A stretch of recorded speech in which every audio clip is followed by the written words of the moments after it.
Hey everybody, this is Charlie Dobbins, and I want to welcome you to another group coaching call. This is live. If you're listening to it right now on GoToWebinar, it is live. If anyone has any questions, they can just type it into the question box, and I will respond right away.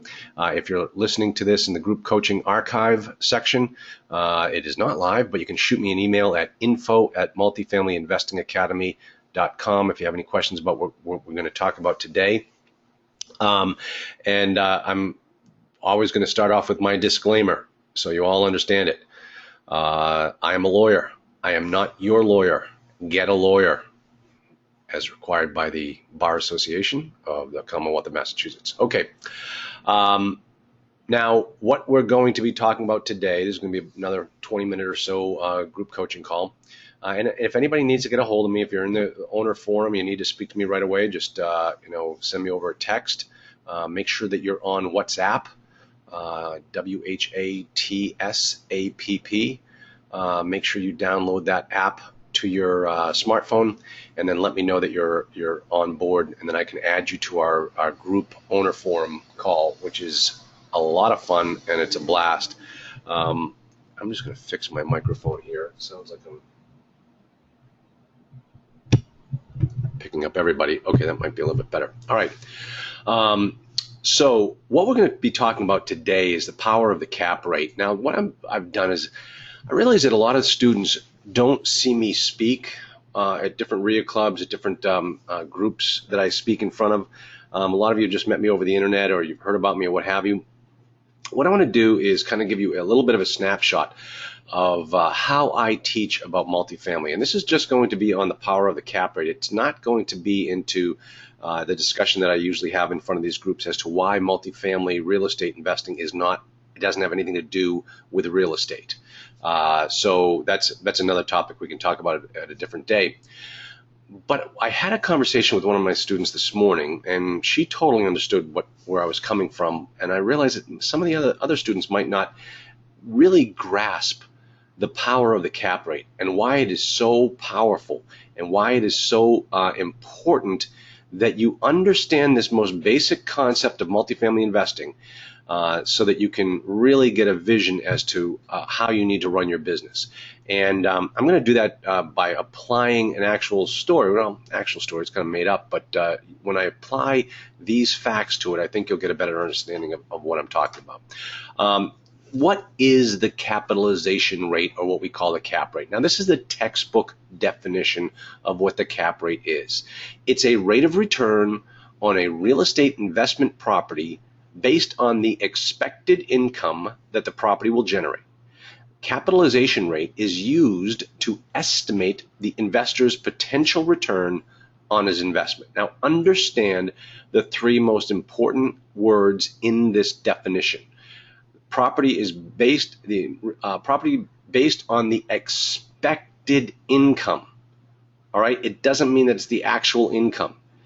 And also, the capitalization rate is used to estimate the investor's potential return. You see all these words in here that give you a lot of out power, a lot of gray area, because it's not an exact science. It's pretty darn close, but it's not always going to be exact. Nevertheless, as an investor, you need to know in that particular marketplace that you're looking at, on that type of investment, A, B, C, or D, what's the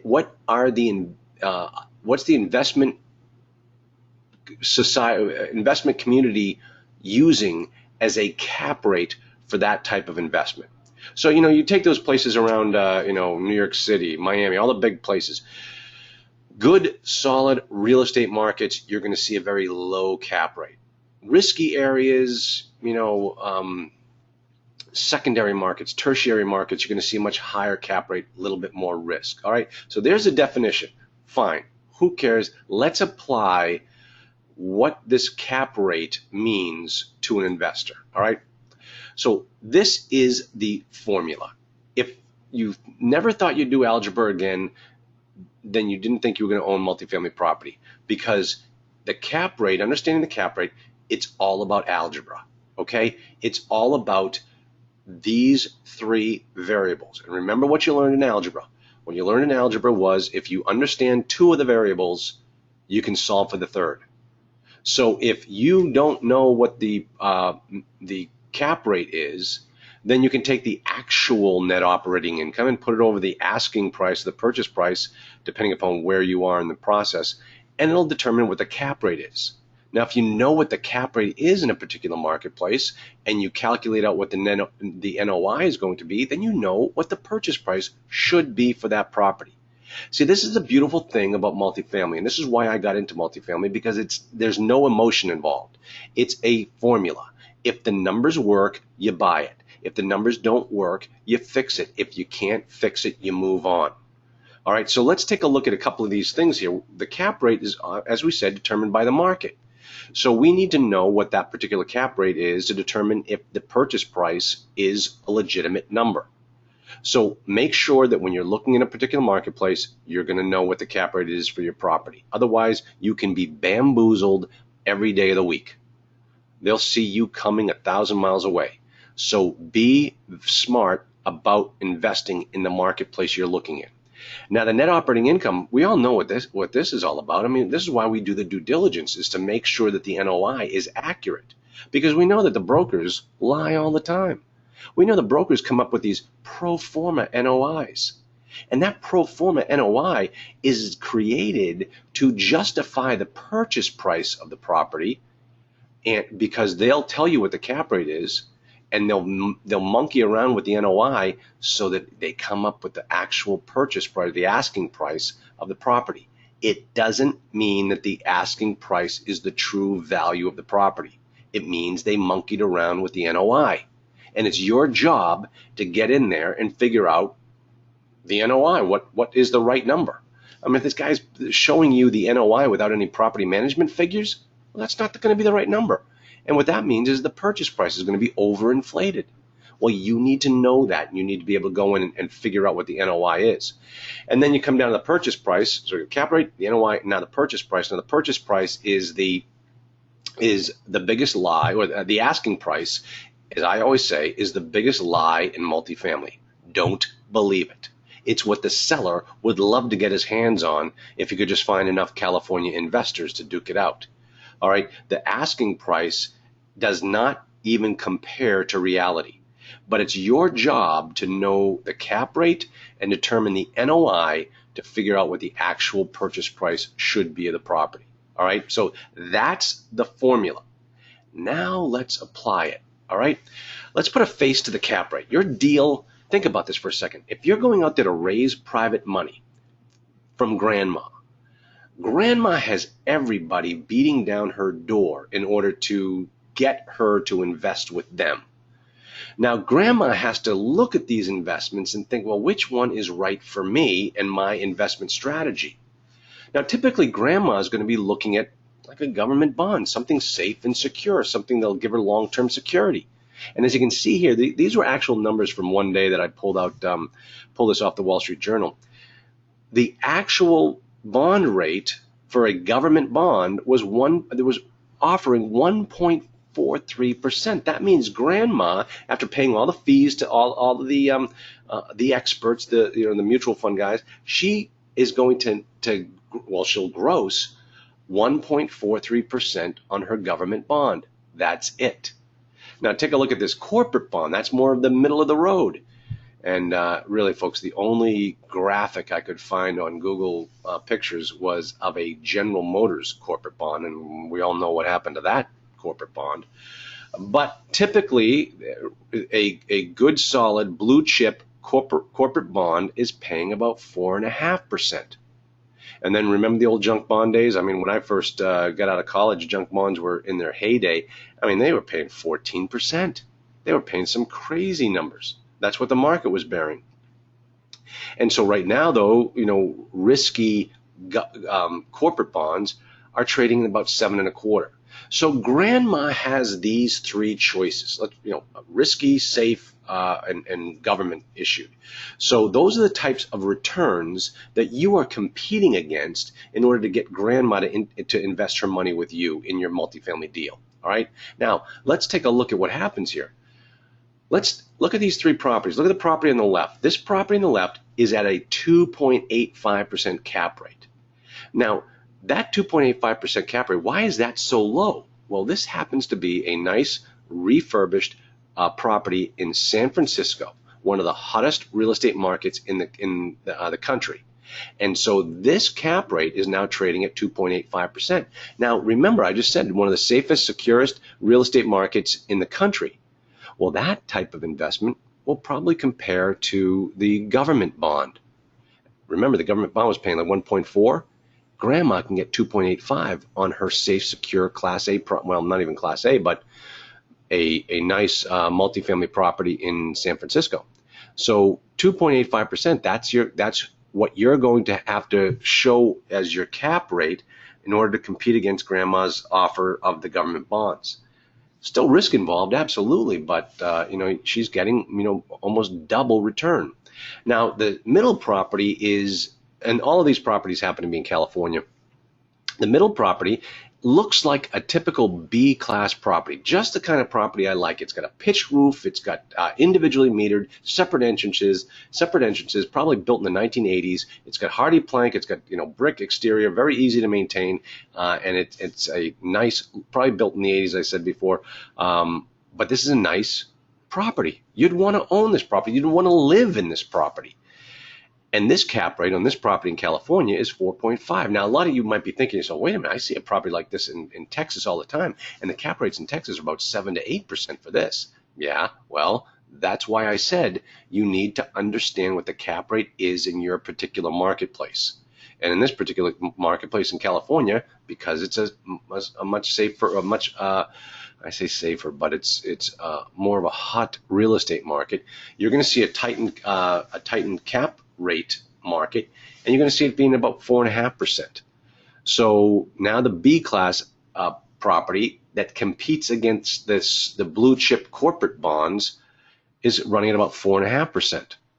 And then finally, you look at this C class property on the right. That's the Oasis. I think it's in like Stockton or Compton, California, something like that.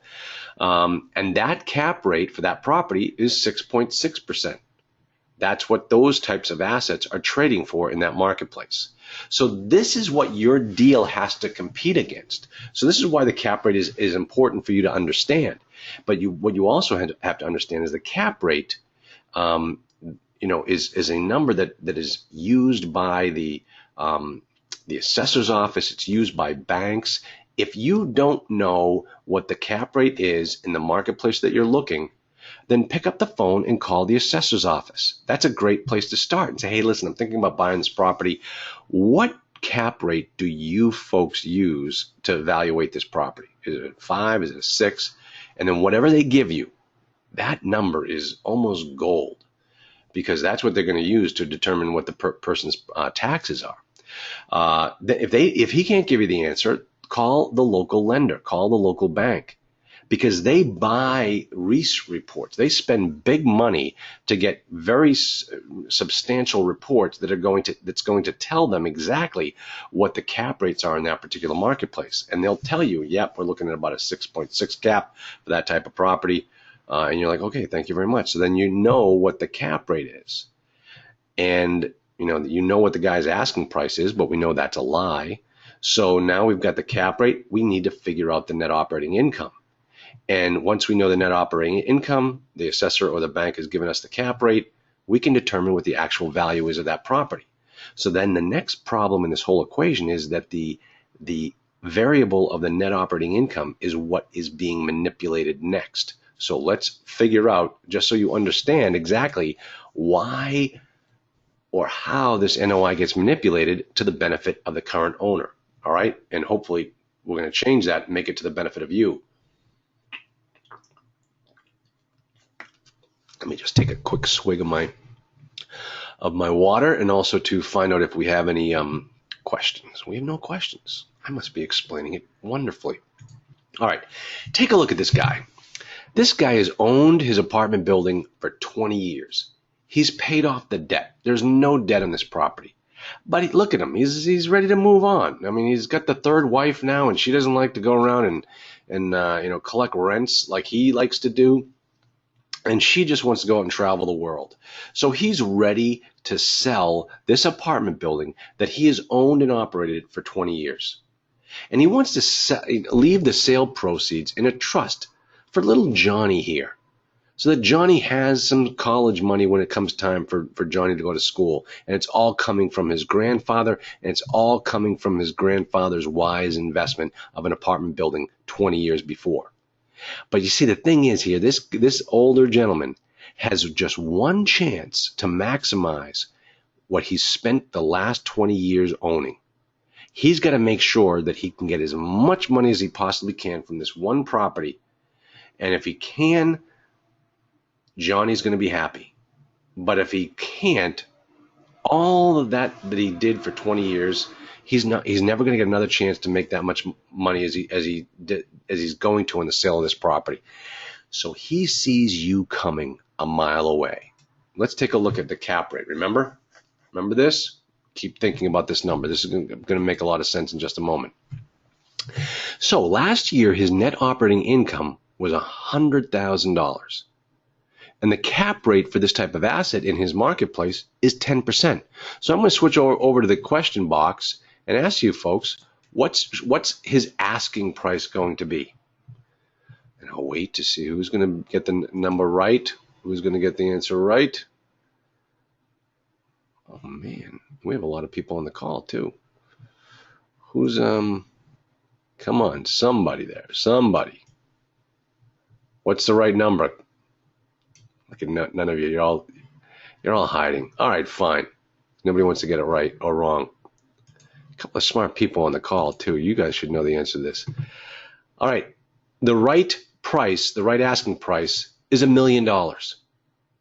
Remember? Let's go back. If we take the net operating income of $100,000 and we have the cap rate of 10%, remember you just multiply, you solve for the purchase price, and it's $1 million. Okay, but the problem is that's unacceptable to this guy. He wants more. He's going to pay the broker commission. He's going to pay a few closing costs. He wants to net $1 million for little Johnny. So how can he manipulate this deal so that he can maximize his one opportunity to raise money? What if he increases his income by 10%? And what happens if he reduces his expenses by 10%? Now you might be thinking to yourself, wait a minute, Charlie, you can't just do that. You can't just say, oh, I'm making 10% more. Or you can't just cut the expenses by 10%. The expenses are going to be the expenses. Folks, this is how the game is played. And this guy is a savvy businessman. He knows how to do exactly these things. He knows how to increase the income by 10% over the next 3 months. Because that's all he has to show is 3 months. That's all your bank is going to want. And he can reduce his expenses by 10%. Let me tell you how. As far as increasing the income, he looks at his vacancy and realizes he's been running this property kind of, at about a 15% vacancy. So he tells his management company, fill up those vacancies. And the management company says, we've been trying for a year now. We can't make anything happen. And the guy says, remove all tenant criteria. Rent to sex offenders, rent to felons, I don't care. Just get them in there and get that occupancy up. And increase that occupancy and the gross collected rent by 10%. You see, he doesn't care anymore. He's trying to unload this property. It's not going to be his problem anymore that he just opened the doors to a group of sex offenders. It's going to destroy your business. Everyone's going to move out once they find out that your property is the haven for sex offenders. So, but he doesn't care. And you don't know to look. So he goes and increases his income by 10%. Now, how can he reduce his expenses by 10%? Very simply. It's very simple. All he has to do is stop paying his bills. If he reports his accounting on a cash basis, it'll just show that he hasn't paid out as much in expenses as he has in the past. What's he going to do? He's going to cut the pest contract. Oh, I don't care. Let the cockroaches, fill up, because I'm not going to own this property in the next 3 months, it's going to be somebody else's problem. But he is going to maximize his NOI by playing these simple games. All right. So what happens now if he increases his income by 10% and reduces his expenses by 10%? What does his asking price go up to? Let me see if anybody jumped on and gave me any answers. Yeah, okay. Gary did great. Hold on. Is that Gary or Gray? Hold on. I'm gonna open up the block. Gary, good job, Gary. Okay, Gary. What happens if he increases the expenses by income by 10% and reduces the expenses by 10%? You know, he's just increased his NOI by yes, Gary got it right. It's 1.2 million. 1.2 million. All of a sudden, this guy changed the valuation of his property by $200,000 just by playing games with the NOI. And folks, who's paying that $200,000? Who is going to give little Johnny that extra $200,000 kiss in the mail? Who's going to do that? The answer is your children. And that's the way I look at all this stuff. It's always, everything is from my kids. Who's going to give Johnny that $200,000? Your kids. It's coming out of their pocket. They're the ones that's going to pay little Johnny that extra money, that extra kiss in the mail. And it's all because the old guy here knew how to bamboozle the income statement to your detriment, to his benefit. So that's why you've really got to understand, when you look at these properties, this is what these guys are doing to you. They have one chance to maximize their revenue, and they're going to take it as much as they possibly can. Just by changing the tenant criteria and stopping paying his bills, he's just gone up by $200,000 in valuation. $200,000. That's the power of the cap rate. Isn't that amazing? He just increased his balance sheet, his assets, by $200,000. What happened to your kids? They just took on a loan for $200,000 that they now have to pay back. You don't want to do that to your kids. So understand the power of the cap rate, all right? So little Johnny gets another $200,000 kiss in the mail. And that is what we protect against, and that's what we do to make sure that, at least I make sure my students don't get caught in this and overpay for the property, because it's exactly what you're doing. You're overpaying for the property. Don't get emotional. It's just a formula. Just do it. As always, anybody on this call, if you need any help from me, just let me know. That's what I'm here to tell you. And that's it. That's the power of the cap rate. So that's your lesson today. And here's one of the reasons. And let me just put and if anybody has any questions, because believe it or not, this is going to be another short group coaching call right before the long weekend. One of the things that you need to understand, and I hear this so many times from new investors, they'll say something like, oh, well, these guys are able to run the property themselves, so they're not charging the property any management fee. Isn't that great? That's why we're able to show that this property is worth so much more. And I put my head in my hands. I do the old face palm plant, and I think, you've got to be kidding me. Do you honestly think that's a benefit to the property? It isn't, because you are going to run this property with a management fee. And when you put the management fee, that means your NOI goes down by that amount. That means the value of your property will go down by that amount times the cap rate.